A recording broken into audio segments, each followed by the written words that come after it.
नमस्कार दोस्तों, मैं आनंद यादव भैया जी एजुकेशन चैनल में आप सभी का स्वागत करता हूं। ठीक है, जैसा कि अपन लोगों ने पिछले वीडियो में देखा था, पिछली वीडियो में अपन लोगों ने किसकी बात करी थी कि बियरिंग कैपेसिटी में क्या चेंजमेंट आता है जब वाटर टेबल राइज करता है। ठीक है, उसके बाद अपन लोगों ने देखा था कि जब जोन 1 में होता है तो क्या चेंज आता है, जोन 2 में होता है तो क्या चेंज आता है, जोन 3 में होता है तो क्या चेंज आता है। ठीक, तो बेसिकली उसी चीज़ को अपन लोग एक्सटेंड करा है इस वीडियो में। इस वीडियो को और थोड़ा डीप में पढ़ेंगे और थोड़े अलग अलग सवाल के लिए जानेंगे कि अलग अलग चीज़ों के लिए किस टाइप से वेरिएशन आता है। ठीक है, तो चलिए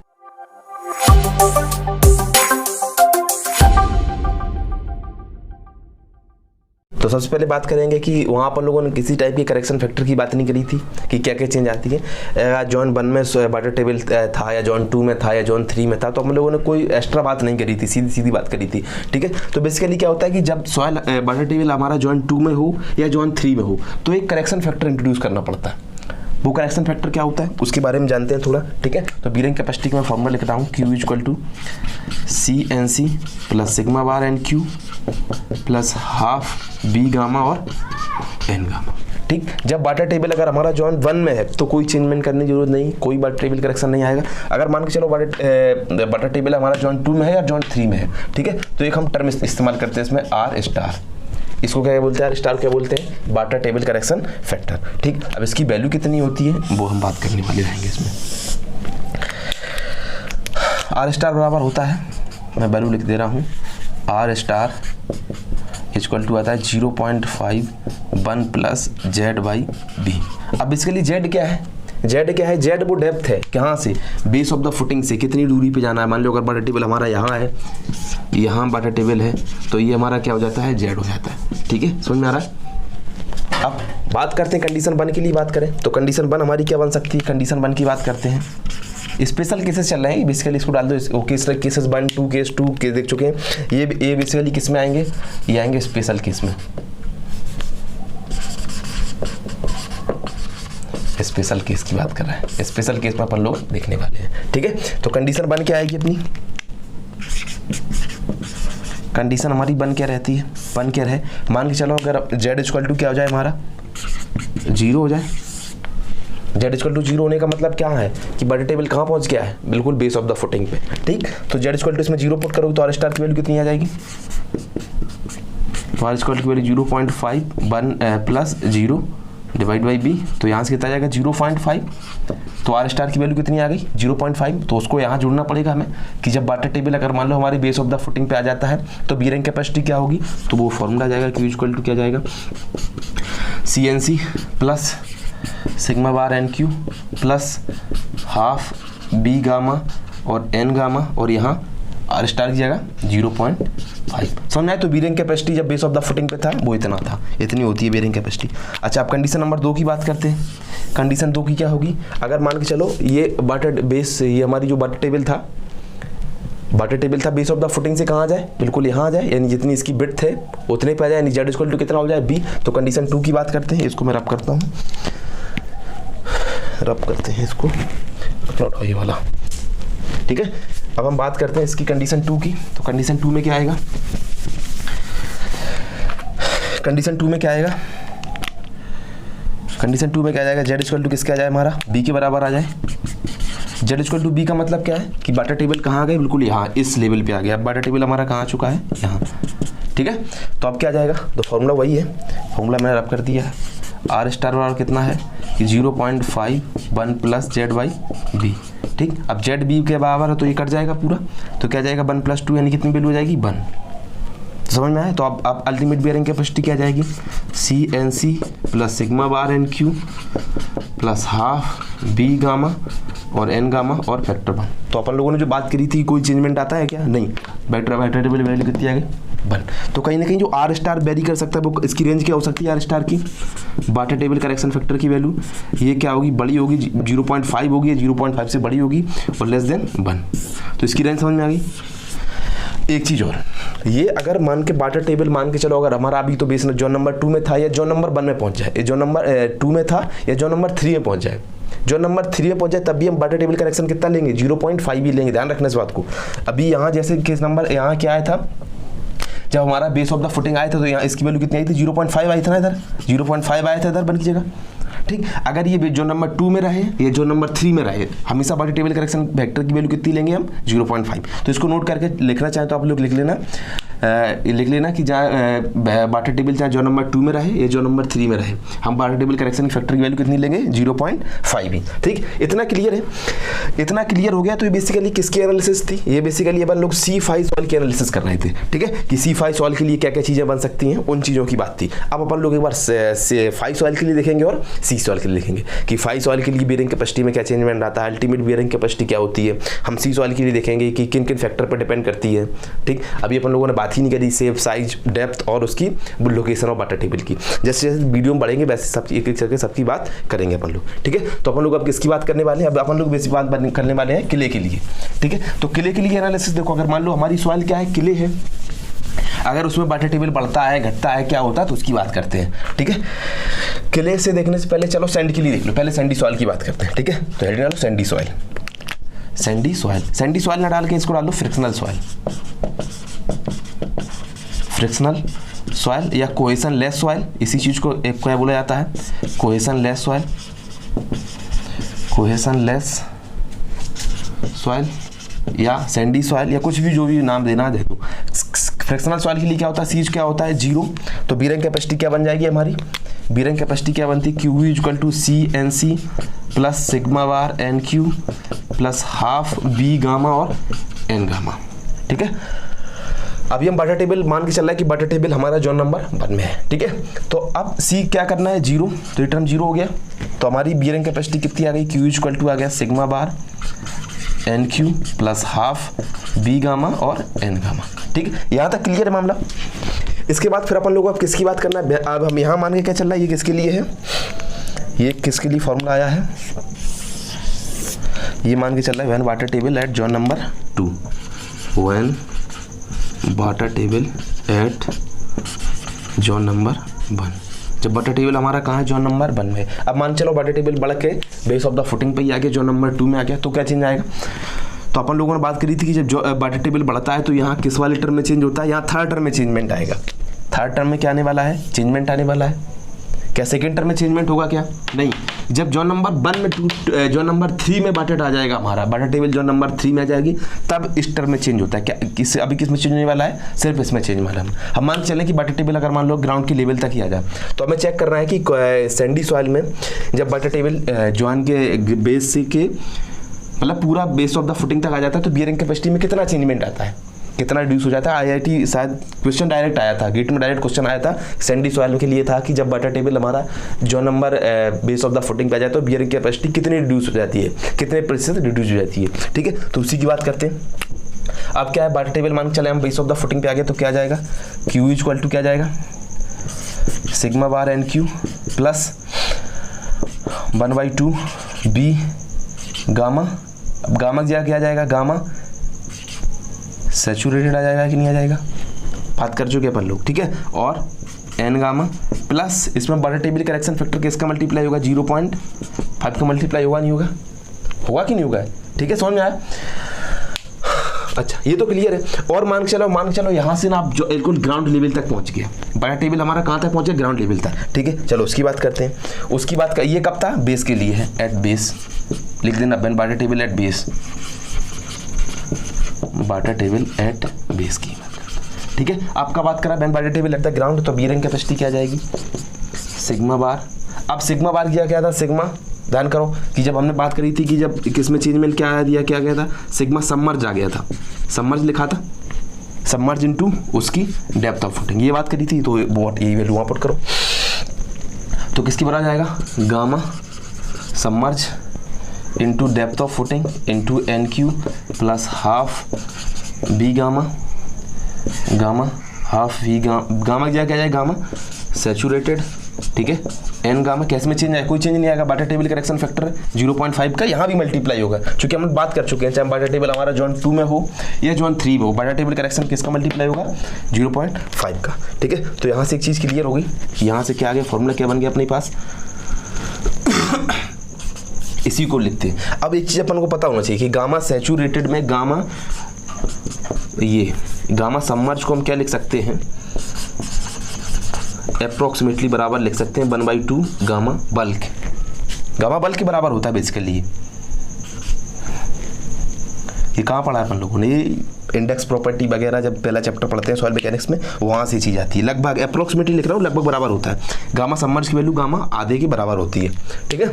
ये निकलता कैसे है, गामा सबमर्ज इक्वल टू क्या आता है, gamma saturated minus gamma W, ठीक है, या उसको वहाँ से इसको कैलकुलेट करते हैं, ठीक है। तो इसके लिए हम क्या लिख सकते हैं, एक काम करता हूँ मैं इसको रब कर देता हूँ, ठीक, चलो यहाँ लिख देता हूँ, अभी कंपेयर करेंगे ना अपन लोग। मैं यहाँ लिख रहा हूँ, ठीक है।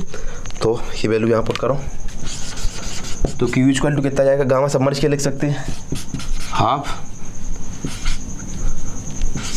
इंटू गामा सैचुरेटेड लिख दो, चलो गामा सैचुरेटेड के बेसिकली बराबर हो, सैचुरेटेड लिख दो, गामा सैचुरेटेड, ठीक है, plus half B into gamma saturated into N gamma into 0.5, ठीक। 0.5 को 1/2 लिख सकते हैं, ठीक है। तो 1/2 पूरे में से कॉमन ले लो, तो 1/2 में से क्या जाएगा, gamma saturated into D F छूट गया क्या, हाँ डी एफ छूट गया, gamma saturated D F N Q, ठीक है। तो gamma saturated D F N Q plus half B gamma saturated N gamma, ठीक है। ये समझ में आया।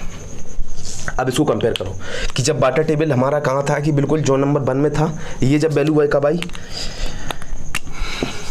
अभी पता चलेगा ना कि बीयरिंग कैपेसिटी कैसे घटती हो, कितनी घटती है, उसकी बात कर रहे थे ना, कि जब वाटर टेबल मान लो अगर बेस ग्राउंड लेवल तक पहुंच जाए तो बीयरिंग कैपेसिटी ये क्या आ गया, when water table at the ground level,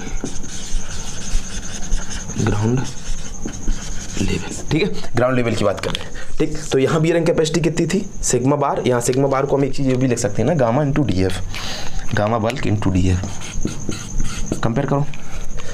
अब हाँ, एक थोड़ा कि गामा सैचुरेटेड और गामा बल्क को लगभग हम बराबर ही मान के चल रहे हैं। यहाँ एक कंसीडरेशन है, एक अजम्पशन है कि गामा थोड़ा अंतर होता है, लेकिन गामा सैचुरेटेड और गामा बल्क को हम एक सा मान के कंपेयर कर रहे हैं इसको, ठीक है।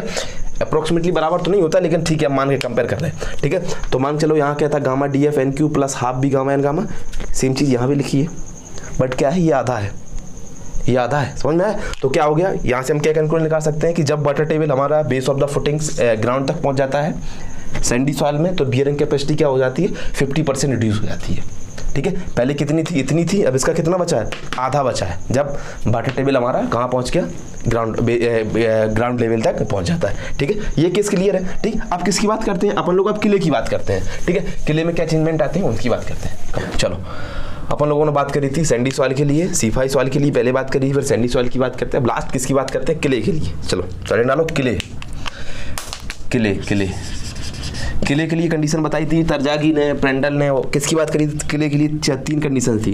किले के लिए एक तो अपना क्या था, किले के लिए अपन लोगों ने एनसी की वैल्यू कितनी थी 5.7, एनक्यू की वैल्यू कितनी थी 1, और एन गामा की वैल्यू कितनी थी 0, ठीक है। तो अब इसी का इस्तेमाल करके बीयरिंग कैपेसिटी अपन को, बीयरिंग कैपेसिटी तो निकालना सीख ही गए थे, बट इसमें क्या है कि वाटर टेबल जब राइज करता है तो किले के लिए क्या चेंजमेंट आते हैं उनकी बात करते हैं, ठीक है।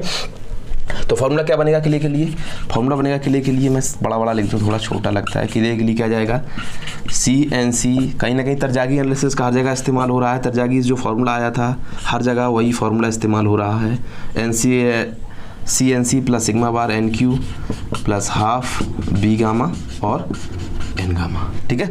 अब NQ ये 0, ठीक है, और NQ की वैल्यू ये 1, ठीक। चलो वैल्यू पुट करो, इसकी जगह क्या पुट करेंगे, C की NC जगह, तो 5.7C प्लस सिग्मा बार, ये क्या आ गया, अल्टीमेट बीयरिंग कैपेसिटी, ठीक है।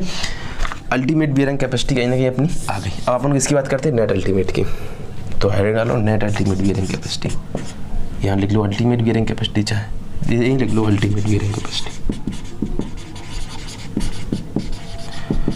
अभी अपन लोगों ने कंपेयर नहीं किया है, अभी कंपेयर करेंगे एक साथ, अल्टीमेट बीयरिंग कैपेसिटी, ठीक है। अब क्या लिखना है, नेट अल्टीमेट के लिए निकालना है, नेट अल्टीमेट बीयरिंग कैपेसिटी, ठीक है।